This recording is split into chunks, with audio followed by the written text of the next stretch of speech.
Le Christ renouvelle le dessein primitif que le Créateur a inscrit dans le cœur de l'homme et de la femme. Il offre, lors du mariage, un cœur nouveau à chacun.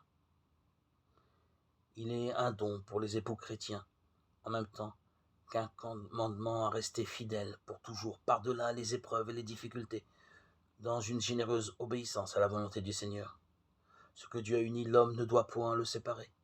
Le divorce a été la première entame à la solidité du mariage, promue par les Lumières et légalisée en 1792 devant les désastres sociaux qu'il entraînait. Le code Napoléon en réduit la portée aux fautes graves des conjoints. Ce n'est qu'en 1975 que Giscard d'Estaing le légalise par simple consentement mutuel, comme en 1792. Comme le dit de nombreux écrivains, dans les 2 décennies entre 1960 et 1980, les critères qui prévalaient sur la sexualité se sont complètement effondrés. Parmi les libertés que la révolution de 1968 voulut conquérir, il y avait aussi cette liberté sexuelle totale.